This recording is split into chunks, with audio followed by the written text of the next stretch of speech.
Hey, what's up, everybody? This is Charles Advancement, and welcome you guys to another episode of the DREAMERSPRO show. We cover everything from sports, hot topics, classic debates, entertainment, and give you guys a fresh perspective on things and how we see them. So let's get straight into this topic here.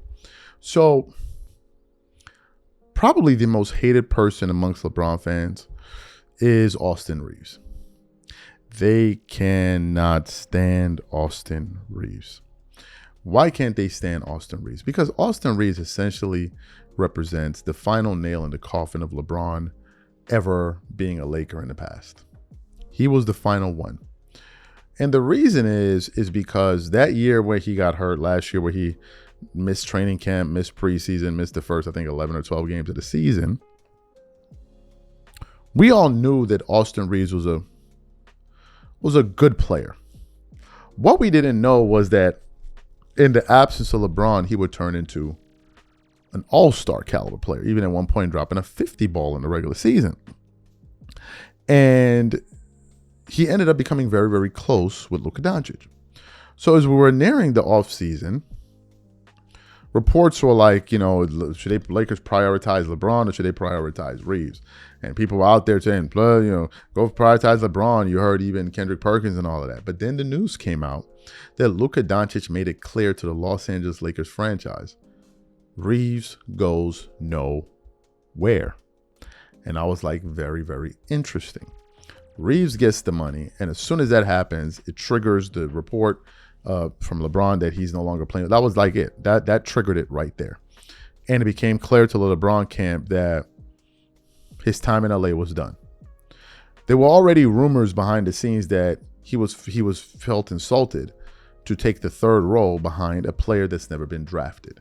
And LeBron himself alluded to that at various points in the season last year, especially in that press conference where he said, I've never been the third option in anything in my life. And you saw him, right? Basically talking about how he wasn't happy about that. Then the Lakers, of course, made their offseason moves. And for the first time in NBA history, all of a sudden the color of players of a team became an issue. Stephen A. Smith went out there and said, these are three white guys, and then turned into this whole big thing because they were upset.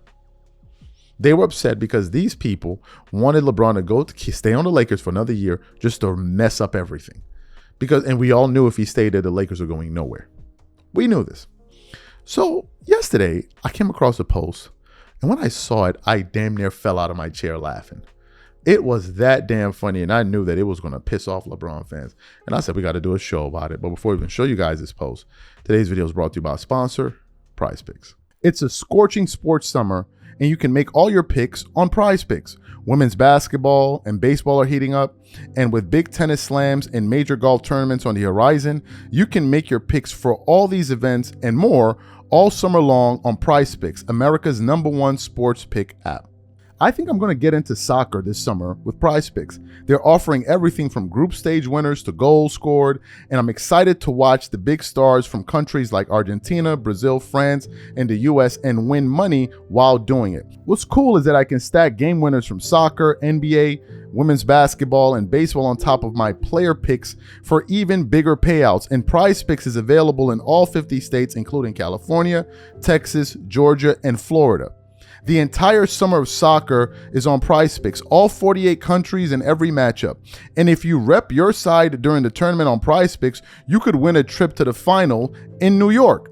It's the biggest tournament ever, which means there's even more opportunities to cash in while you root for your favorite national sides and global soccer stars. Download the app today and use code CLNS to get $50 instantly in lineups when you play your first $5. Download the app today and use code CLNS to get $50 instantly in lineups when you play your first $5. PrizePicks, a preferred partner of the NBA. Okay, perfect. So I want to put up this post here. Ooh, goodness Lord. We want to put up this post here from Basketball Forever. All right, we want to put it up. Here for you guys now, and I want you guys to take a look at it. So in this thumbnail, you see Austin Reaves and Luka Doncic wearing what looks like sweaters. Okay, so you see them there dressed in sweaters. Then there's a video that's attached to it And I want to play the video because he's actually being interviewed by Dave McMenamin of ESPN. Take a listen to the video.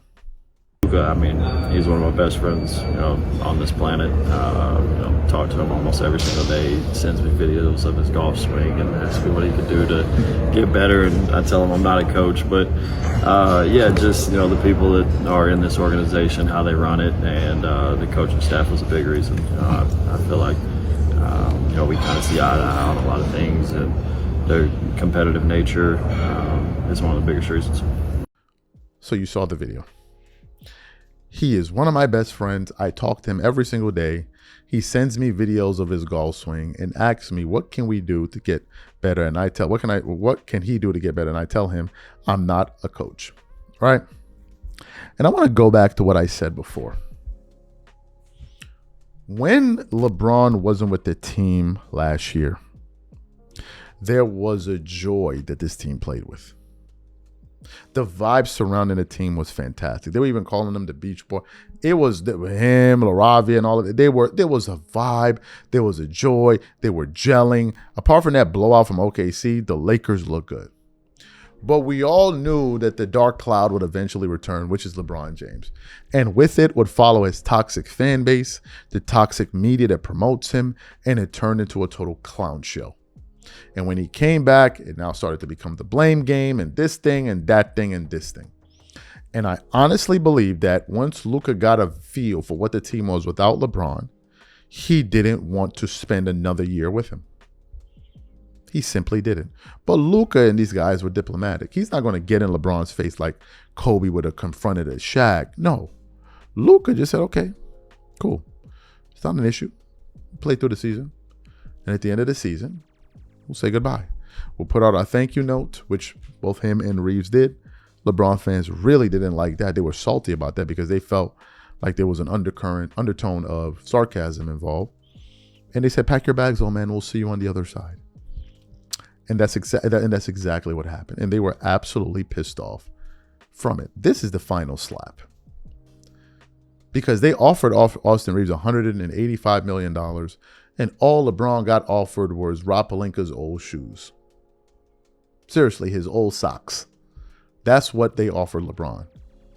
To the point where Reaves took $5 million less dollars, and LeBron didn't even get offered a mid-level exception. Can you even imagine? Now, I know Reaves' contract didn't affect the cap, but symbolically it showed you that this team had moved on. And they sent LeBron James back into the wilderness like a damn nomad looking for a drop of water in the middle of some desert somewhere. And now he's out there trying to form super teams. So here's my take on all of this. I think this is great. LeBron fans they're going to be mad. But when we watch videos of LeBron doing handshakes with 35-minute handshakes with some of his teammates, yo, man, love it. I love it, man. I love it. Love it. Love it. But now all of a sudden, Austin Reaves say he cool with Luka Doncic. Oh, it's an issue. Y'all need to knock it off, man. And I just want to address this other elephant in the room because we got a lot of bozos out there. They want to make it look like it's some white thing. Oh, the white dudes get along. Bro, what are we talking about? For mostly people gravitate to people that they're comfortable with. What are you even talking about? Generally, white dudes hang out with white dudes. Generally, black dudes hang out with black dudes. Generally. Not to say you don't have white friends and white guys don't have, no one is saying that. But generally, that's just the way it is. Why do you think Luka's so close with Nikola Jokic? Because he's from that part of the same part of the world. It would be no different if Americans were the minority group in the United States. You would be cool with another American too. This ain't no conspiracy. I know some people want to make it that, but let's knock it off for a damn second. Let's just knock it off, right? But the ones that are really bringing this up are LeBron fans. They want to make it some kind of racial thing when they were the ones that destroyed Russell Westbrook's entire career when he joined the Lakers. They so concerned with that, but they didn't look out for that black man to the point where that black man said, I would do if LeBron is going to be on the same team as me, I'm not joining that team. But then we're going to leave that one for another day. What about the other black man, Kyrie Irving? How he threw son under the bus. For who? What group did he throw Kyrie under the bus? We're going to leave that one for another episode too. But y'all are the last ones that should be talking about race and looking out for y'all. Y'all are the last ones. Y'all ain't worth a damn to be talking about that.